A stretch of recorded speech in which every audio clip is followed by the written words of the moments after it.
go across to the management of Apollo Tyres, the stock which is in focus after a great Q4 performance. I would like to point out that this growth is in spite of the loss of revenues from the divestiture of part of our South African business. Our operating profit for the year grew 27% to 1,973 crore rupees, and we have crossed a landmark net profit of 1,000 crore rupees, a growth of 64%. Entry into newer markets, along with better product mix and stable raw material prices, have helped us improve our margins for the year. Our EBITDA improved nearly 300 basis points from the last fiscal to close at 15%. The highlight for us in the past year was our high-profile partnership with Manchester United Football Club. We also introduced our Dutch tyre brand, Vredestein, which is known for its designer and high-quality tyres, into our largest market, India, while our operations in new markets like the ASEAN region and the Middle East took firm root in building our brands in these markets. For the fourth quarter of January to March 2014, the consolidated revenue for the company closed at 3,212 crore rupees. Operating profit was up by 20% to 480 crore rupees, and net profit was at 282 crore rupees. EBITDA for the fourth quarter increased 200 basis points to close at 15%. These were some of the key financials. Moving on, a quick update on each of our key markets. In India, the subdued sales of passenger cars continued even after the excise duty relief by the government.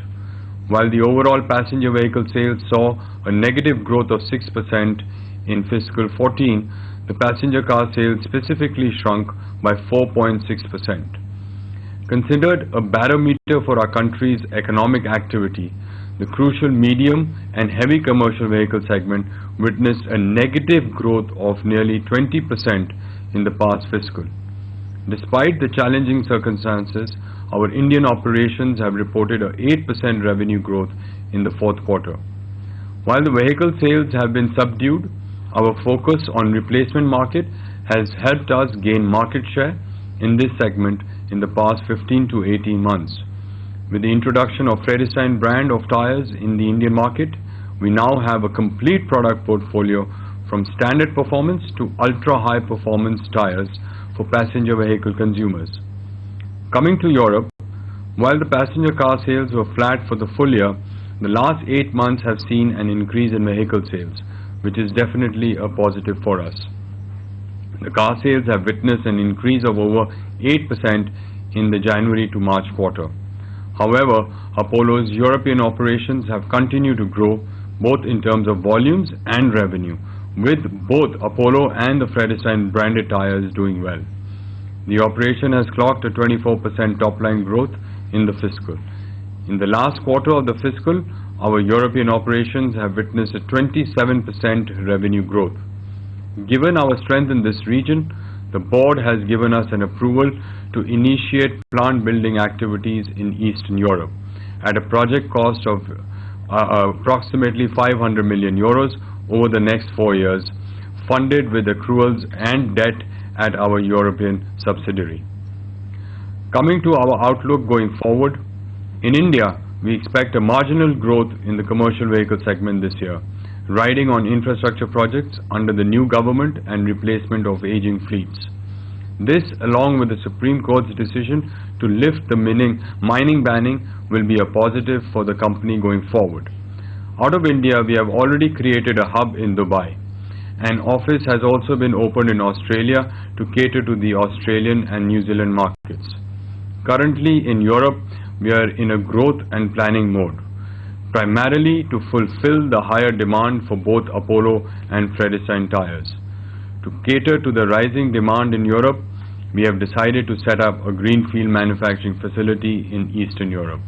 We are currently in the final stages of closing on an appropriate location for this plant. I would like to conclude by saying that we look forward to a stable and industry-friendly new government taking charge, which will give the Indian economy as well as the business a boost. Thank you, and I'm happy to take questions. Mr. Kanwar, clearly, you've had a good quarter, but throw some light as to the overall, rubber prices, because internationally we are seeing that there is an oversupply of rubber, but there are countries like Thailand who are mindful of that, and now they're trying to curb the rubber prices. So in the coming 6 to 9 months, do you see the advantage that tire manufacturers have got owing to the overall global lower rubber prices that might get reversed? No, I don't think so. Right now, rubber is pretty stable. We in fact believe that rubber prices for the first 6 months are going to be stable.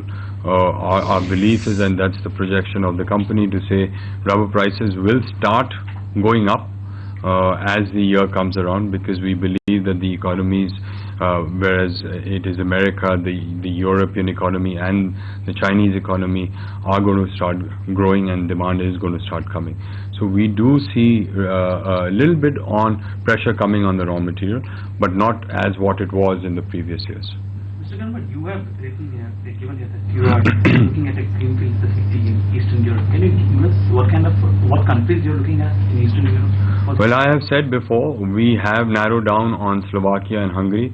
We are still negotiating with both these countries on the best incentives we can get for this plant capacity. The plant capacity is going to be producing 16,000 passenger car tires per day and 3,000 truck radials per day. The board has given us an approval to invest 500 million euros, as we have stated, in the next 4 years. It's going to be financed by internal accruals and debt. I'll be in a better position to come back later in this month and tell you which exactly is the country. The VAT refund, I think, of 93 crores, is it for this quarter or is it for It's for the full year. It's for the full year. Also, given the fact that your non-India revenues currently is about 1/3, if I'm right. So, given the fact that post the expansion that you're undertaking in Eastern Europe in the coming 3 to 4 years, how much do you expect your non-India revenues to go up by? Well, at that point it should be around 50-50. So this would be in how much time do we expect that? 50. So we're going to take the plant to come up by the year 2016. Terminal capacity reaches by the year 17-18. So by that time you would be looking at a 50-50%. Also, what's your overall prognosis then for the auto market? How important will a new government be in order to revive sales? Because excise duty cut has clearly had no impact. So what seems to be plaguing the auto sector, and if there are 2 or 3 things as a tire manufacturer you'd be hoping for? I think number one, we are very bullish that the new government will be very, very proactive. Let's be mindful of the sentiment which has already started going on to the positive side. We believe that infrastructure projects, as soon as we see that infrastructure projects will start coming up, All right, that's the management draw for Polo Tire.